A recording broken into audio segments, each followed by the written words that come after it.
Got 100 million, I can't chill yet, but don't get it misconstrued yet. I get real chicks. What's up, guys? I am back, and we're on week 12 and 13. We're gonna be putting the 475 and the 275 inside the 10,000 in 6 months money challenge chart. Now, y'all know week 12 and week 13 is the. Let me switch the camera over real quick because I want to show y'all week 12 and week 13, the end of this row right here. So we'll be at 47.75. And then it's like we'll be starting on the whole another 3 months, which is over here. So this is 3 months from 1 to 13, and from 14 to 26 is the other 3 months. And that'll be $10,000. And we almost there, man. We on month 4. So we have 2 more months. Well, really 3 more, but after this month we'll have 2 more and we'll have $10,000. And this 10,000 can be for anything. It could be for a down payment on a house. If you want to put 20,000 down, then you do, this for a year and you'll have 20,000 to put down on the house. This is for couple goals. If y'all just, got married and y'all want to buy a house, if y'all can do this in 6 months, you save 10,000 in 6 months and your husband saved 10,000 in 6 months, and then y'all can go put $20,000 down. I would prefer 40, if y'all do it for a year. Within a year, so y'all just house shop around for a year, to keep it interesting, and keep y'all excited and motivated about wanting to save $10,000 or whatever it is. Get out of debt, or if you want to, be your own bank, like I always tell people, borrow from yourself, become your own bank in a year, and then borrow from yourself, borrow 15,000 and put back 25,000, something like that. Just keep borrowing from yourself, become your own bank, basically. So it's just a little motivational tip right here, because 10,000 in 6 months is not that hard. 6 months is not that long. And, if you patient, consistent, then you would definitely, and disciplined, you would definitely get to that $10,000 goal. You'll definitely meet it and be successful at it. And then you'll want to keep saving that money. So let's say you did save for a year, you and your husband, and y'all had $40,000 and y'all put down on the house. So now you're making the mortgage payments and still saving the 10,000. So y'all dump at least, so y'all do the 20,000 in a year, both of y'all. So that's $40,000 between both of y'all, and y'all take 10 of each of the 20, and y'all put that 20 every year towards that house. You'll knock that house down. You'll be finished paying the house in like 5 years, 3 to 5 years. So I hope this motivate people, that's couples and stuff.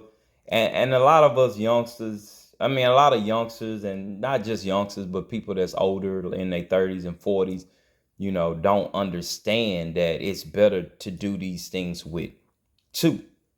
And I know, we go into this mode to where we say we won't settle. We go into this mode to where we say we won't settle.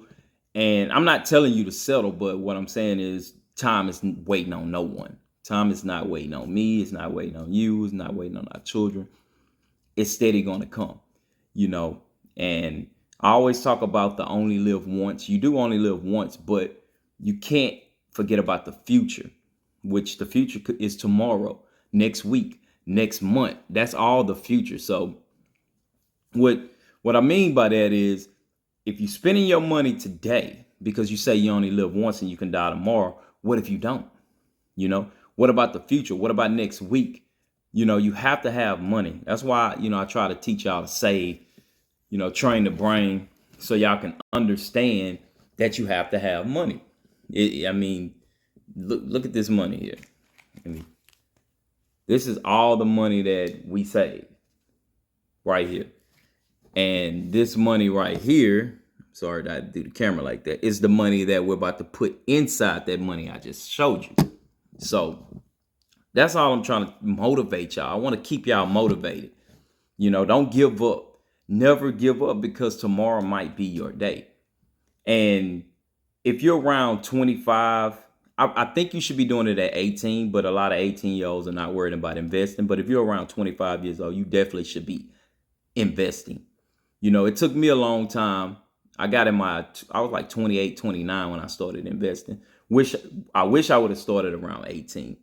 If somebody would have just really was on me about investing and showed me how investing worked, then trust me, I'll be well off right now. I'm well off right now because I made a decision to build my own house. Take on the challenge of building my own house, me and my dad. So I took that challenge on, and now I own my house. I don't pay no mortgage. I only pay taxes every year, and I'm 34 years old. I've had my house since 2014.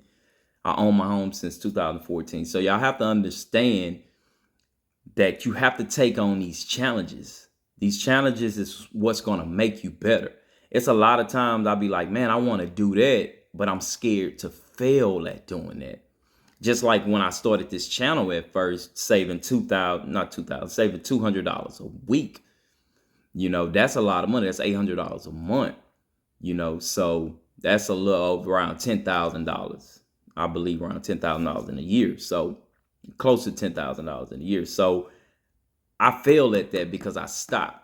And then what motivated me is, of course, I wanted to save money. And I also went on Google and I downloaded, and looked at money charts and said, man, can I challenge myself to do this challenge? And once I challenged myself to do that challenge, and then I challenged myself to do another challenge on top of that challenge, and bam, there it is. I started this channel and I'm like, let me motivate other people and let me help other people train the brain so they can have money and be prepared for the future, and when emergencies happen, and stuff like that. Then that put me on Dave Ramsey.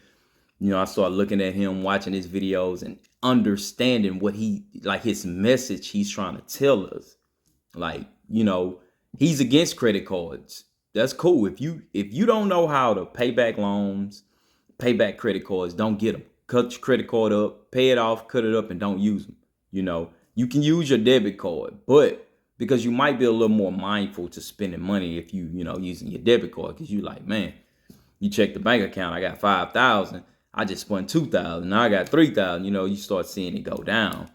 Credit cards, it's like it's not your money, but you do have to pay it back, so you'll spend it a little bit more than you would spend your debit card. So I understand why he tell people to cut up the credit cards, But, that's why we're going to build our own bank and do that. So let me count this money.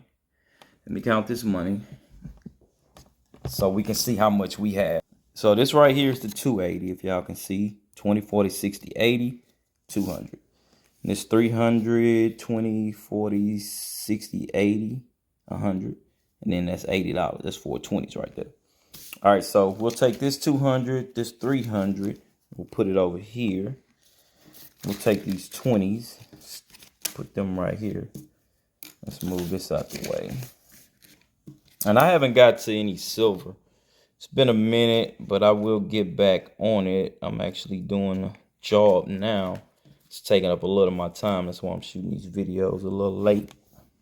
All right, so I guess we'll start with the 20s since it's a bunch of 20s. Let's go.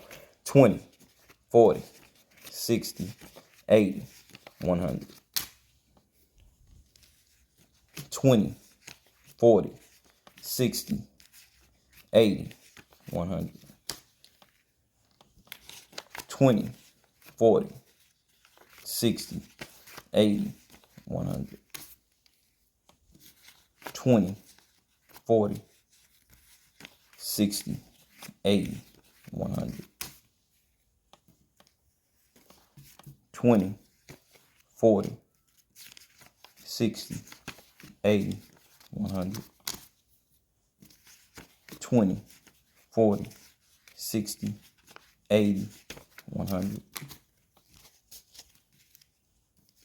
20, 40, 60, 80, 100. 20, 40, 60, 80, 100. 20, 40, 60, 80, 100. 20, 40, 60, 80, 100. 20, 40, 60, 80, 100. And then we got $40 right here. So we'll put that 40 to the side. And we're gonna do the 100s and 1,000. We're gonna count them 1,000. 1, 2, 3, 4, 5, 6, 7, 8, 9, 10. All right, that's 1,000. 1, 2, 3, 4, 5, 6, 7, 8, 9, 10. All right. 1, 2, 3, 4, 5, 6, 7, 8, 9, 10. 1, 2, 3, 4, 5, 6, 7, 8. Okay, so this 800. So that's 1, 2, 3, 38, 39, 4,000, 41, 42, 43, 44, 45, 46, 47, 48, 40. So we got 48, 40. That's right. 3,000 here, 800, 9, 4, 1, 2, 3, 4, 5, 6, 7, 8. $4,840. And we supposed to be at 47, but we're at 48, which is good. So we'll check out these two. So that's good. The first 3 months is complete. Man, if y'all doing this with me, congratulations. We're going to keep it going. We got this. Believe me, we got this. And I hope y'all just add to y'all collection. Buy y'all some gold and silver. Just add. Keep adding. Keep adding to your collection, man. And that's all. I didn't want to take up most of y'all time. And let's talk about, hold on, let me talk about it. Right now, we're trying to accumulate as many coins as we can. We're trying to accumulate as many coins as we can, because when the bull market come back, we want to make top gains, big money. We want to take profits. We want to take out at least $6,000 in profits. So go on there. And I told y'all this before. Y'all go on there. Y'all look at that coin. See where it's at now. If it's 7, no, if it's 3 zeros, 5, right? And the all-time high was 7 cents. Think about that. Make a purchase. And once that hit its all-time high or pass it, believe me, you will make a bunch of money. Take it out. Take y'all money out. When you make the money, take it out, put it to the side. Or at least, like I say, put your initial investment back in your bank. And the money that you profit on, play with that money. That way you won't take a loss. You know, a lot of people say crypto is, you know, it's very volatile. It is. But if you take your profits, use the money that you profit on, and take your initial investment and put it back in your bank, then you're not losing. You're winning. Y'all keep that in mind about investing. When you're investing in stocks and crypto, take your gains and put your money, and take your gains, use that to make more money, and put your money that you invested back in your bank. I wanted to leave y'all with that. Make sure y'all like, comment, subscribe, and I'll see y'all next week, which will be week 14, and we'll be putting that 475 inside the 10,000 in 6 months money challenge chart.